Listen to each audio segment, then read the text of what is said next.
Hello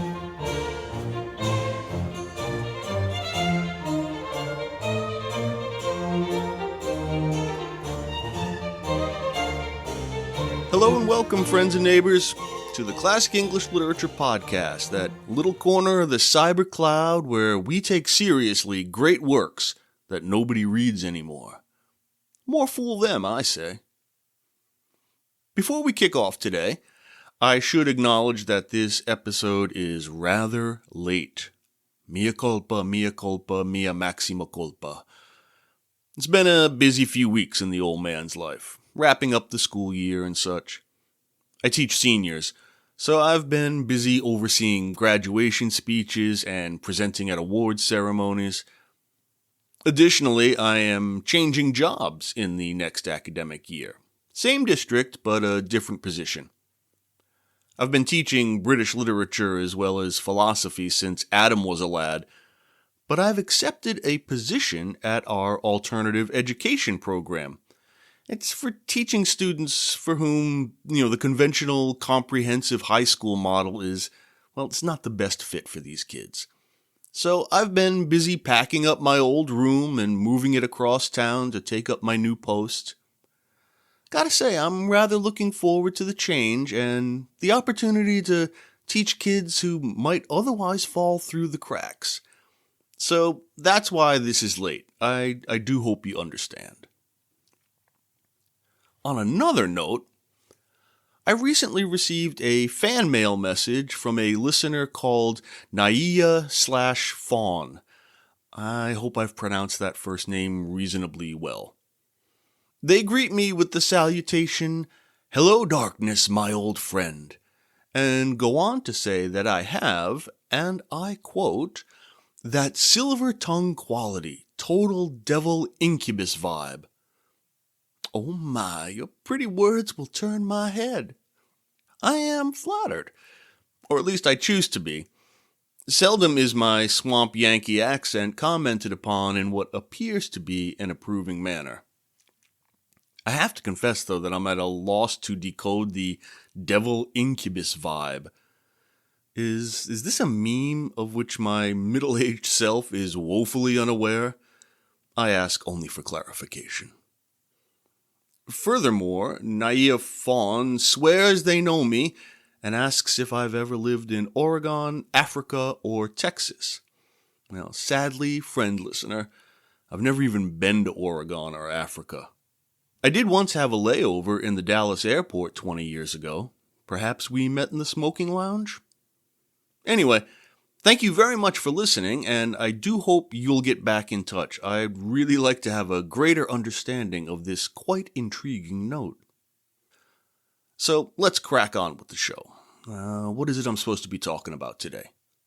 Yes, Aphra Behn's novel, Oroonoko. Aphra Behn is quite an interesting and mysterious character. We actually know little about her, biographically speaking. She was probably born sometime in the 1640s to a rather obscure family whose name could be Cooper, or Johnson, or Amias. Who knows? We do know that she spoke French rather well and adhered to the Catholic religion, so perhaps she was brought up in a convent abroad, or at home. We reckon her marriage was not a happy one, given the attitudes towards mercenary marriages evident in her writing. Perhaps her wedding to the shadowy Mr. Behn was arranged, or, indeed, non-existent. The possibility exists that Aphra presented herself as a widow to facilitate her professional life, which would be less difficult than as a spinster given the times. In that professional life, it seems, Behn carefully curated her public persona. Reports exist suggesting that during 1663 and 4, she conducted an amorous interlude in Suriname, a sugar plantation in South America, with an anti-monarchist on the lam during the Restoration. The lovers took the code names Celadon and Estrella, smacking of the characters in pastoral romances, And turns out Estrella was the name under which Aphra Behn published throughout her career. Speaking of names, this seems a good time to offer a preemptive apology. See, I first read Aphra Behn as a doctoral student, and my professor at the time pronounced her surname Behn, and that's kind of what I've become used to. While refreshing my knowledge of her for this episode, I discovered that the proper pronunciation is Ben. Now, I only say this in case, over the course of our talk today, I inadvertently revert to what is sort of my own default pronunciation. If I do, please excuse it. I do know the right way, and when I'm in full flow, though, I may slip up. So, cheers. Anyway, she gets even more interesting. By 1666, Behn had switched loyalties and become a committed monarchist, eventually becoming a spy for Charles II. Yeah, she's sent to Antwerp in Belgium, and she hooks up with her old flame Celadon and tries to woo him into betraying his Republican comrades, thus apprising the king of any nefarious schemes against his reign. But like any good government job, Behn was seldom paid for her espionage and eventually turned to writing plays to keep body and soul together. She fully admitted that she was, quote, forced to write for bread, and am not ashamed to own it. Thus, and here's a good bit of trivia for any of you Jeopardy aspirants out in the cloud, she's the first professional female writer in English. Yeah, glass ceiling cracked. Up the sisters! In the 20th century, no less a figure than Virginia Woolf proposed Behn as the great pioneer of women's writing, declaring that, quote, all women together ought to let flowers fall upon the grave of Aphra Behn, for it was she who earned them the right to speak their minds. That's a grand statement. And I almost completely agree. But I do have a couple of reservations. One, we've already seen in this podcast the very frank and candid contributions of female writers. Marjorie Kemp and Julian of Norwich, Elizabeth I, Amelia Lanier, Margaret Cavendish, maybe even the Anglo-Saxon poet of The Wife's Lament. I do agree that Behn aimed at a more popular audience, so it seems right that her influence would be greater than these predecessors. Two, I wonder if Behn's conscious disguising of her actual self, the absence of biography, the nom de plume, while simultaneously courting fame, problematizes the authenticity implied by Woolf. I'm not going to push the point. She's Virginia freaking Woolf, and I'm a babbling pedagogue. The work I'd like to focus on today is Behn's 1688 novel entitled Oroonoko, or The Royal Slave, A True History. I'll talk more about this curious title in a moment, but first I feel I must address generic issues. I just called Oroonoko a novel, and I will continue to do so, so there. But there are many scholars and critics who would object. There's nothing scholars and critics like better than a good squabble over minuscule distinctions. To paraphrase Wallace Sayre and Henry Kissinger, never thought I'd do that. The reason literary arguments are so vicious is that the stakes are so low. The particular bone these dogs fight over is the definition of a novel. Here's what most of us out here in the real world think of as a novel. A long, coherent, fictional narrative in prose. A long, coherent, fictional narrative in prose. Seems simple enough. Like obscenity, we know it when we see it. And there are those who argue that Behn's Oroonoko is the very first novel in English. They say it hits all the requisite marks. But here's where things get tedious. Others argue that, at some 36,000 words or so, it's not long enough. Now, many who argue such are men, and men have a notoriously cavalier relationship with measurements of length. Others say that since the book claims to relate actual events, it is not fiction. Others point to its rather romancical elements, and with a scalpel's cut sunder the romance from the novel.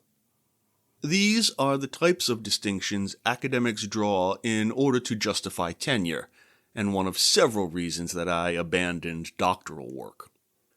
Other candidates for English's first novel, if you're interested, include Beware the Cat by satirist William Baldwin from 1553. There's John Lyly's Euphues, The Anatomy of Wit from 1578, and Margaret Cavendish's The Blazing World, which we covered in our episode on early science fiction, and that one's from 1666. I'm also going to throw in the dark horse candidate, Thomas Mallory's Le Morte d'Arthur of 1485. Pick your horse, ladies and gentlemen, but the winner doesn't matter. Such claims for the first anything are usually spurious, and while entertaining enough for wine and cheese party banter, they don't really contribute a great deal to our understanding of literature's place in the lives of readers. What can be said is that in the early modern period, the fictional prose narrative developed, and that from this period would grow to become the primary mode of storytelling in the West until, arguably, the advent of motion pictures. Sir! Yes, a question there at the back. Yes, sir. I'm sure that's all very interesting, sir, but will you be saying anything at all about the actual book? Of course, young think noddle, I was just coming to that. Whether we call Oroonoko a novel, or a novella, or a proto-novel, or a romance, it is nevertheless a text which is as complex and paradoxical as its author. Regard the full title. It announces a tale about an African prince named Oroonoko who is a royal slave. A paradox, if not an outright oxymoron. Then it stakes a claim to being a true history. That's a curious assertion. One naturally assumes a history to be true, so why the insistent modifier? I disregard for the moment the complications of historiography as an ideological apparatus, as well as the paranoid suspicions of our own post-truth era of alternative facts. No, what intrigues me is Behn's asseveration that the story she will tell, despite its highly romantic elements, is true. As she avers at the end of her first paragraph, quote, without the addition of invention. It always makes me wonder when someone insists so adamantly on their genuineness. Like once, I was at the grocery store to pick up some milk, and in the cooler, there was a brand calling itself Dairy Pure. I did not buy it. I have long assumed that the FDA and farmers have not entered into a conspiracy to deceive me with impure non-dairy milk substitute. So I became wary at this company's suspicious nomenclature. That is by the by. Let's get to the quick and dirty. Oroonoko is an African prince from what Behn calls Coromantien, a fictionalized version of the West African Gold Coast, modern-day Ghana. This guy is impossibly noble, handsome, articulate, classically educated, and a brilliant military commander, like an African version of the ideal classical Roman. He falls in love with Imowinda, whose beauty and virtue match his own nobility. They marry in secret, which is always a great idea in heroic romances. Oroonoko's grandfather, the king, also thinks Imowinda is bangin'. Apparently, droit de seigneur is a thing in Coromantien too, because he demands her for his harem. When Oroonoko tries to rescue her, he's told she's been executed for dishonor, that is, not being a virgin, which of course she is. But really, she's been sold into slavery. And not long after, Oroonoko himself is betrayed and kidnapped by an English slave trader during a moment of supposed diplomacy, and he's shipped to Governor Byam's plantation in the British colony of Suriname, South America. Once there, Oroonoko is renamed Caesar. Yep, ironically on the nose. And treated with a sort of deference. He's not put to work in the fields, and he carries himself like an aristocrat among savages, as Ben would have it. Imoinda, who also, in a totally unforeseen coincidence, has been enslaved there. She reunites with him. Their love rekindles, all is bliss, and they live happily ever after. The end. Not even a little bit. Trefri, Governor Byam's manager, has promised on his employer's behalf Oroonoko's freedom, but this turns out to be another betrayal. Oroonoko leads a slave revolt, not for revenge, but to secure his dignity. The rebellion fails. He kills Imoinda, with her consent, always gotta get consent, to spare her a worse fate, and then decides revenge is as good a motive as any. Alas, his strength has left him. Captured, he submits to a horrific execution, whipped, mutilated, and dismembered while still alive.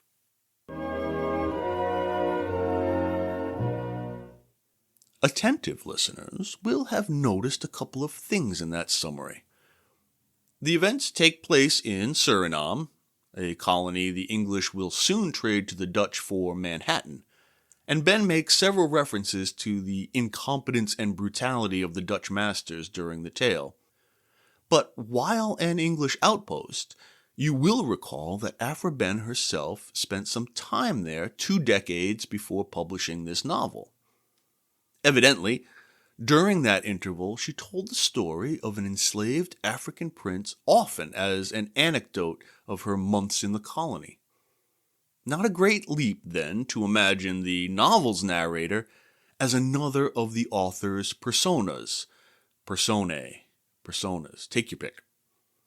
That the true story should conform so closely with the love-won, love-lost plot of a tragic romance defies credulity, of course.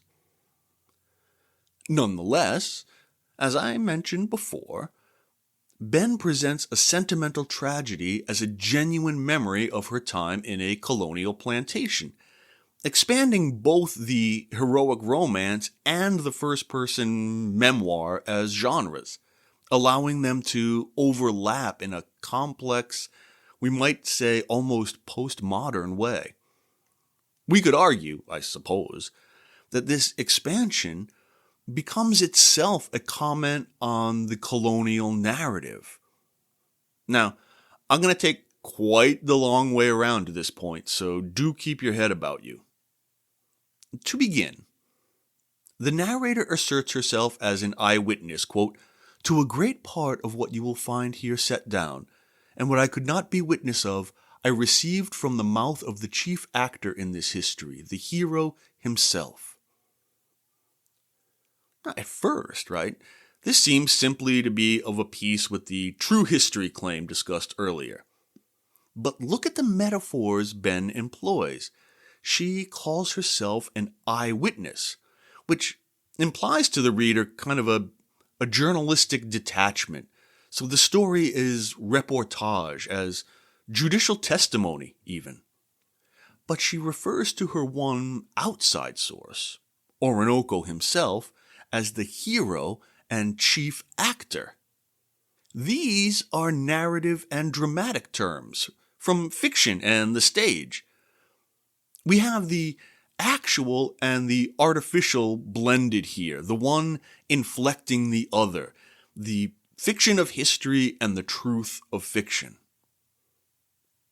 Then, Ben provides a brief discourse on the indigenous people of Suriname, whom she calls Indians, with whom the English live, quote, in perfect amity with all the brotherly and friendly affection in the world.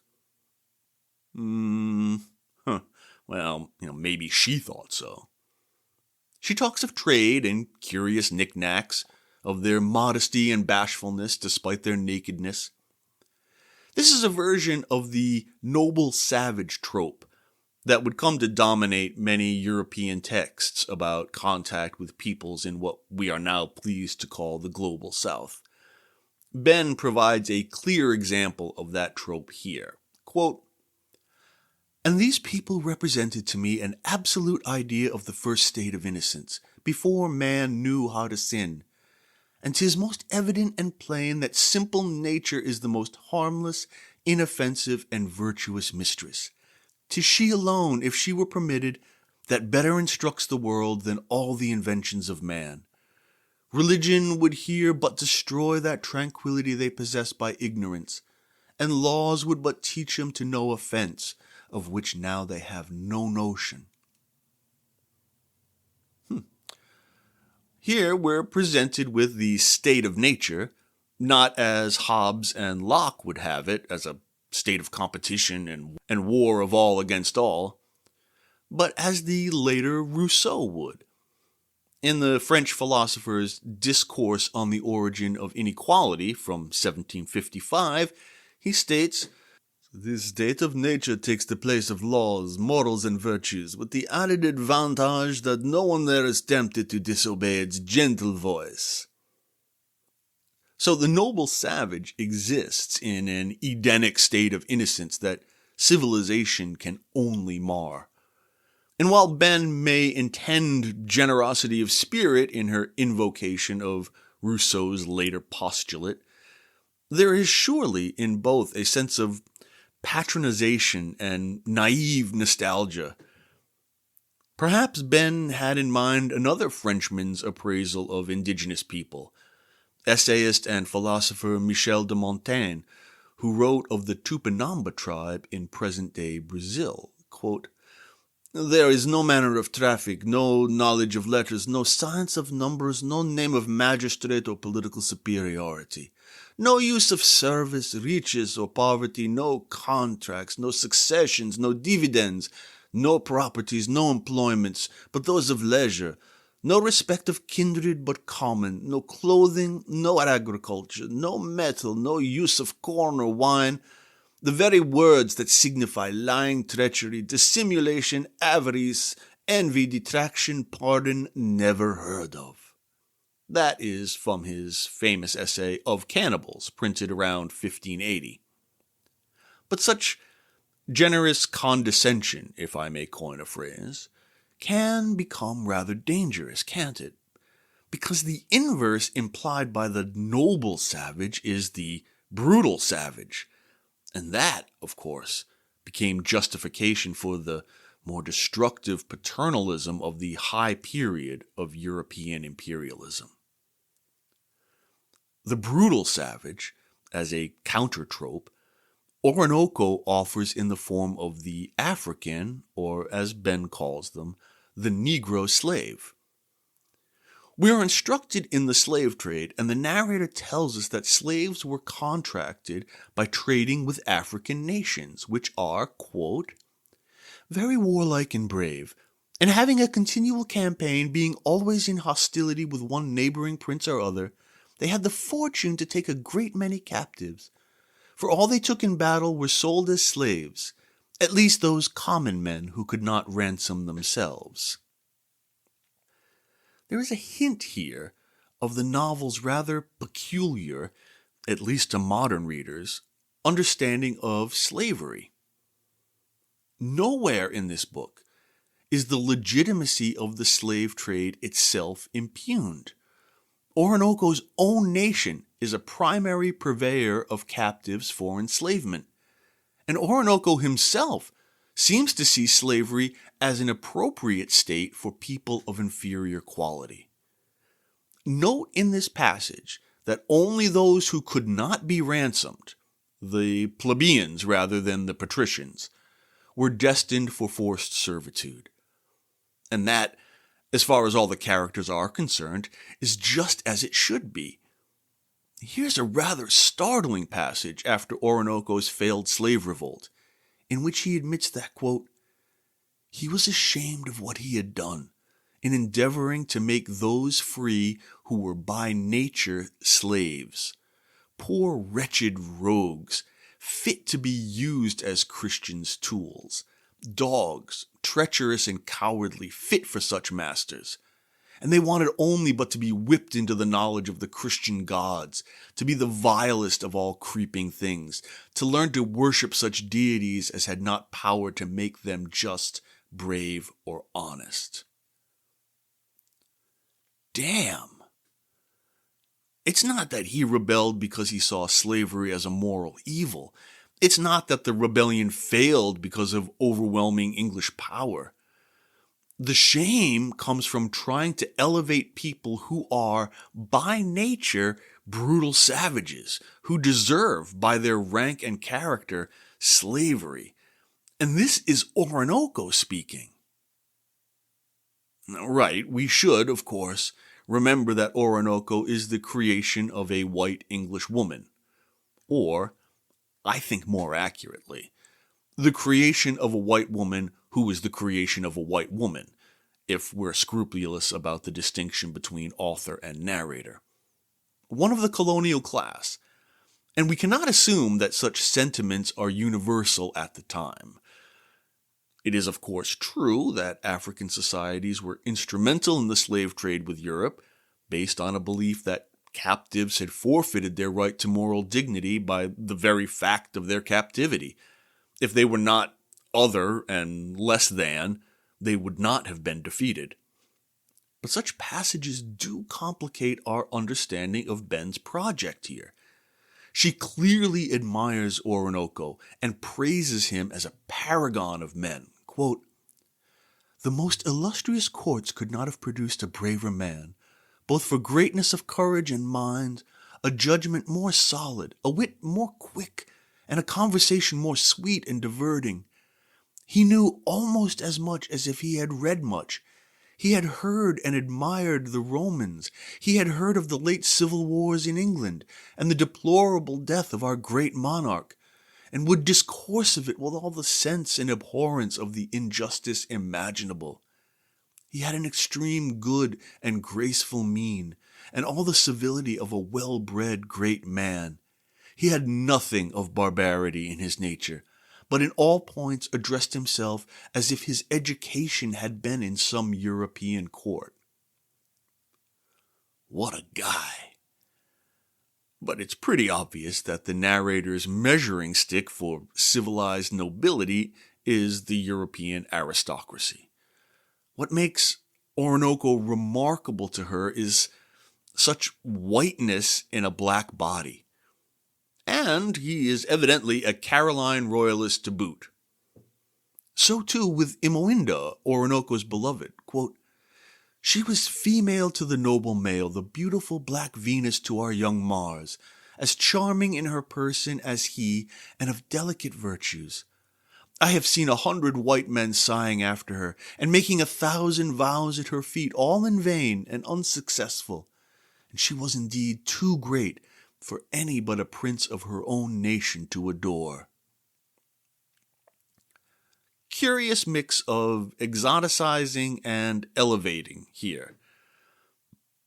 We could go down the by now well-worn path of critiquing texts from the past in terms of the way they reveal racial power hierarchies of the period.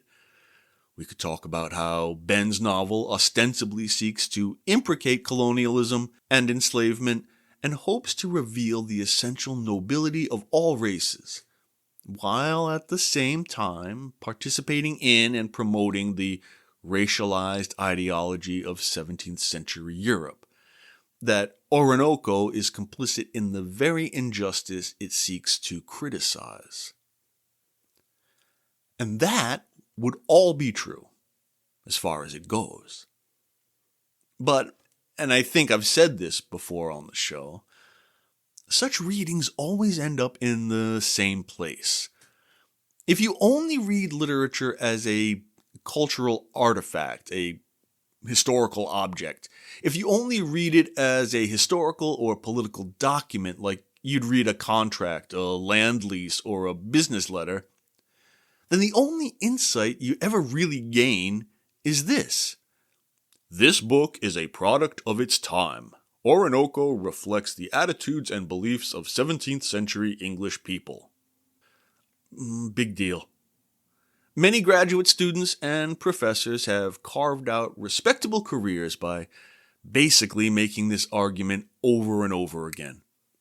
And I just don't find it fruitful, because I think it's imperative that we consider the implications of genre. Not the persnickety, is this a novel or a romance stuff that I was bellyaching about before, but the fact that Aphra Behn took up the historical and political subject of colonialism not in a polemic, not in a letter, not in a speech, but in fiction. Why did she do that? The only honest answer is, I don't know. But I have to consider the question. I can't just reduce all different kinds of writing into one melting pot of text, as some post-structuralist and new historicist scholars would like. Why does Behn create a narrator, a fictionalized version of herself, to record the romantic history of an African prince who dies a traitor's death? That whole gruesome disemboweling thing. Why insist that this fairy tale is history? Why so heavy-handedly invoke white standards of beauty and nobility, while at the same time promoting the innocence and purity of non-European cultures? Why are the Europeans always treacherous villains in this story? Why does she have the enslavers take away Oroonoko's African name and replace it with that of a Roman hero who dies in betrayal? Why am I asking so many rhetorical questions? Geez, I could have talked about all the ways this book alludes to and then subverts many of the themes from Shakespeare's Othello. The obsession with honor, the mendacity of Christian civilization, the deaths of the lovers for the sake of honor. If Behn's only project was to casually say, slavery is not okay, then she needn't have gone through all the trouble to create a complex piece of narrative art. Now, I told you I was taking the long way round to my point, but we're finally here. This intricate weaving of literary genres, this fabrication of a narrative persona, this ambiguous engagement with intercultural exchange and practice, all of it, to my eyes anyway, seems to point to the paradox inherent in the novel's title. The malleability of history, the ways by which we make meaning in the world through recasting that world as a story, as drama. All the colonial narratives that floated about in early modern Europe, from the likes of Francis Drake and Walter Raleigh and John Smith, the accounts that inspired Shakespeare's The Tempest.